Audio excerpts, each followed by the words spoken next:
If you really want to understand the legend of Eva Perón, one of the most fascinating figures of the 20th century, you've got to go straight to the source. So today, we're diving into her autobiography, The Reason for My Life. This book is basically the script she wrote for her own story, and it tells us exactly how she wanted the world to see her. Right at the very beginning, in the prologue, she drops this bombshell of a sentence. And really, this is the key to the entire book. It's not just a sweet dedication to her husband. She's telling you, point blank, that her entire identity is completely wrapped up in Juan Perón. So how does she get this idea of total devotion across? Well, she doesn't just state it. She builds her whole story around this one powerful metaphor that really defines their relationship. And the imagery is pretty stunning. She paints herself as just a little sparrow, one of millions in a giant flock. But Juan Perón, he's the giant condor, a massive, majestic bird that flies way up in the mountains, close to God. She writes that this great condor swooped down to her level and taught her how to fly in a totally new way, to see the world from his incredible perspective. Okay, so Perón gave her a new way of seeing things. But what was driving her before him? She's really clear about this. It wasn't some political theory she read in a book. Nope, it was a raw feeling, something she says was burning inside of her since she was just a little kid.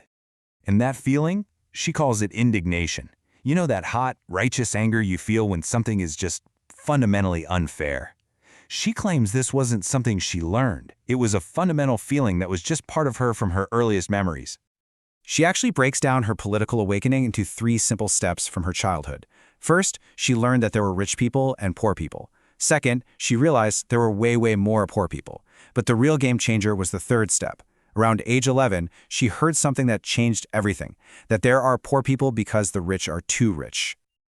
For her, that idea was a lightning bolt. You know how a lot of us hear about inequality and just kind of accept it as the way things are? Well, not her. She writes that it never made sense, it never felt natural. To her, it was like a poison, something she could never get used to. And that became her driving force, long before she ever met Perón.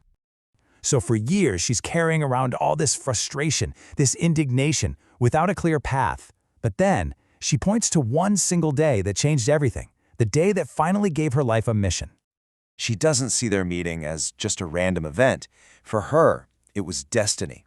It was this marvelous day where she finally found the leader who could take all that personal anger she'd been feeling and turn it into a national revolution. And her first impression of him was just profound. She saw a man who was different from everyone else. He wasn't just after success, he was after glory. He was the one moving forward while everyone else hesitated.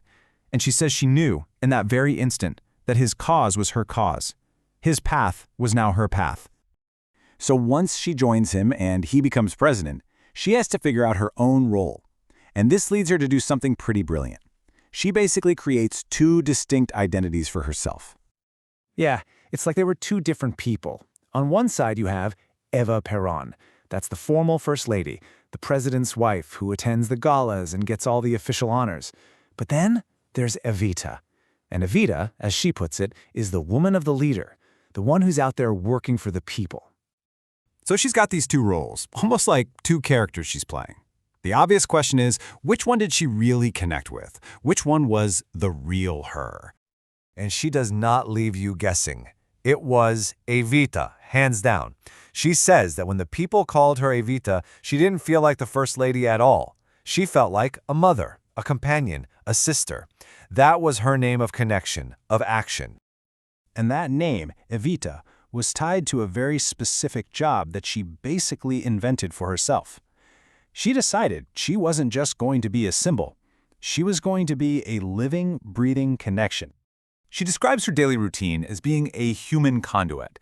The process was simple. She'd go to the people, she'd listen to all their problems and their hopes, and then she'd bring all of that directly to Perón. Her self-appointed mission was to carry the voice of the streets right into the presidential palace. This quote right here just sums it all up. She chose to be Evita so she could be that human bridge, making sure the walls of government never got too high for the people to be heard. For her, that role was absolutely crucial for keeping the revolution alive. So after laying out her whole life's purpose, her identity, and her role, how did she want history to remember her? Well, in the final pages of the book, she gets very, very specific about the legacy she wanted. And it's not what you'd expect. She says she doesn't want to be remembered for her power or for any political achievements. She says her one single ambition was for the name Evita to show up in the history books, but only in a very particular way. And there it is. That's the exact epitaph she wrote for herself. Not a co-leader, not a political strategist, just the humble link between the leader and his people. In her telling, the entire reason for her life was to be that bridge, a woman the people simply and affectionately called Evita.